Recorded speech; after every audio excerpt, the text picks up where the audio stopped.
New Zealand. Let's go. The undisputed.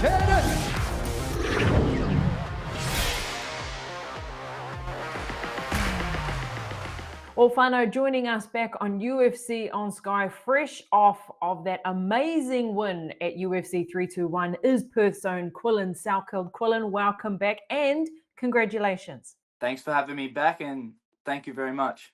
Look, are you still floating on cloud nine, bro? I mean, it's later on in the week now. Are you still up there, or you come back down to earth now? I've come back down now. I think I've crashed a bit. I've been sleeping a hell of a lot. Yeah, there's been a few nights where I couldn't even sleep, and I was just staying up, just buzzing, and things have settled down now. So it's good to be back home and kick back, just relaxing and yeah, just waiting for my foot's a bit busted up after that kick. It was a good one, so I think it did a little bit of damage, and yeah, we're going to get that scanned and see what the damage is, and that's it. Just wait for it to heal and get stuck back into it. Was that just a reflection of how hard that melon was that you kicked, or? Yeah, I think so. I don't think I've kicked anything that hard ever before. Like not even the bag at the gym. Yeah, it was a solid one. I felt it straight away. As soon as the fight ended, I felt my foot, aching a bit. So looking at that, in the way in which you finished that fight, was that the plan going into that fight to look for that, or was that all intuition on your part? Yeah, definitely part of the game plan. You see, early on in the fight, I started throwing, kicks to the body, teeps to the body, round kicks to the body, kicks to the leg. And it was obviously the first one that I threw up high, caught him off guard. He anticipated a kick lower to the body, and it just, which created, an opening towards the head. And yeah, the first one that I threw up high landed flush. Southpaw versus orthodox, tend to be successful when you spam that the back leg, especially with his boxing prowess. I didn't want to, get caught up in too many exchanges early on, especially with his hand speed. He comes out and he's quite fast early on. I was looking for the takedown. I was hoping for a couple of grappling exchanges to kind of slow him down, to make the the speed gap on the feet more even, and just spam and send that back leg right at him all night long. But fortunately it was early on where that one connected flush. Look, what were you feeling like walking out to that fight? You've spoken about it now. Well, the day's actually getting smaller and smaller. It was started at 12 days. It's coming down to 10 days notice now. Yeah. But, being there on the night, being the card that it was over in Abu Dhabi, how were you feeling before you walked out and then jumping into the cage? Yeah, I felt really calm, actually. Like the day of, I was super nervous all day. Like I was just like in my own little, box, bit closed off, bit quiet. I was like super nervous, more nervous than usual, actually, which I thought at the time was like, understandable. This is, huge fight.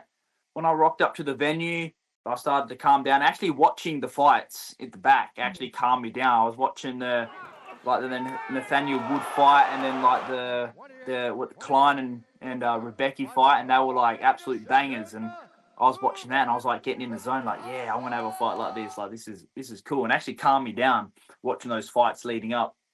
And then yeah, walking out. I always love to walk out, seeing the crowd, which is why I love fighting on these big pay-per-view events, because the crowd really gets me going, and I love that aspect of it. And yeah, walking out, it's all fun and games when it's the walkout time. And yeah, I felt real calm. Yeah, well, you looked calm, you looked, ready to go. You didn't look like you were there on, 11 days notice for sure. You looked, more than capable and fit, ready to go, not too depleted and all these sorts of things. Yeah. I was talking to Dan Hooker about this performance. Obviously, he faced Nasrat, I think it was 2021. And he said that, getting a win over Nasrat, he's like the gatekeeper of the lightweight division. And if you get through him, you're looking at ranked opponents.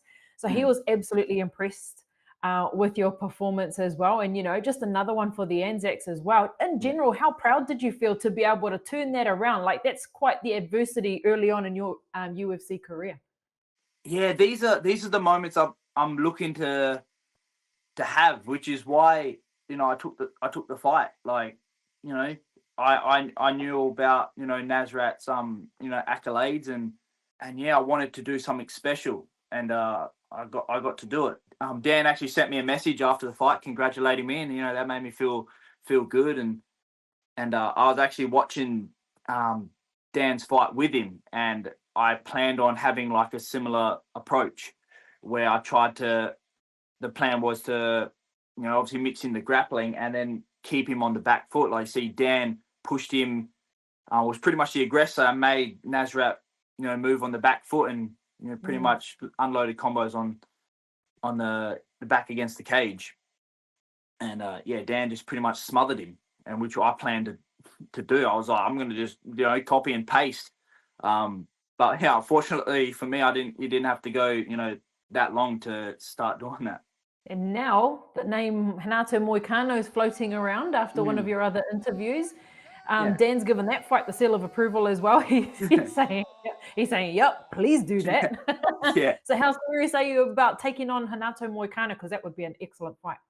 Yeah. I just seen someone actually messaged me saying you should call out Moicano next, because apparently he was saying that he thought that Nasrat was going to win, and he thought that Nasrat would call him out and he would accept the call out.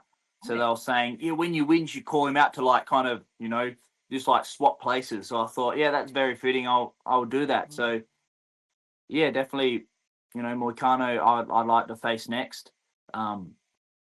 Big name, ranked. I'm all for it. I'm hoping they'll jump the gun on me and chuck me in there. We've seen crazier things in the past, bro. Honestly, when I think about what they did with Steve Erceg, obviously Steve pretty well. We're both from Perth. He chuck me in UFC. Go on, let's go. Chuck me in there. Yeah, he went to a title fight. Throw me in there. But I mean, in the bigger scheme of things, bro, like what you achieved over the weekend, like Nasrat's had 10 wins in the UFC, and 5 of them was his streak leading into your fight, and you stopped that. Veteran of the sport. You've come in on, these 11 days, 10 days notice. It'll keep getting shorter. It'll be 9 next. Oh, you're on a 10-fight win streak yourself, pro fights. But has that part sunken in about, how big of a deal this win actually was in the style that you did it? Yeah, like it was mainly in the style that I did it. Like I was not surprised that I, obviously that I like beat Nasrat. Like I back myself against anyone. Full confidence leading into the fight. Just the way and how spectacular the actual finish was the only bit was like, oh damn, like that's a bit more than I expected, to be honest. Just over the moon and just ready to face the next up echelon of the division. Yeah, you keep tooting that horn, mate, because honestly, even what you did on that card, like no other fight was really worth talking about, just for the simple way in which the fashion of that fight. I couldn't be more proud of you, mate. Like even here in New Zealand, there's a lot of people talking about this fight, and they're going to talk about it for a long time to come, and it'll be the perfect build-up for your next fight to come. 2 fight bonuses in the UFC and 3 fights. What the heck? Done well. It's been a good year. Absolutely has. And look, for Perth in general, it's spectacular. And we know that Jack Della's coming up on UFC 322, and now we see Cody's going to be appearing on that card as well. Your thoughts on Cody and him featuring, second fight into the UFC, and he's on this pay-per-view event with Jack? Yeah, Cody is going to steal the show 100%. There's no doubt about it. He's got a big name that he's up against, and I have full confidence that he's going to walk through him. I hate sparring him. He's definitely the hardest round in the gym, 100%, and I'm 2 weight classes heavier, but there's times where that does not feel like the case.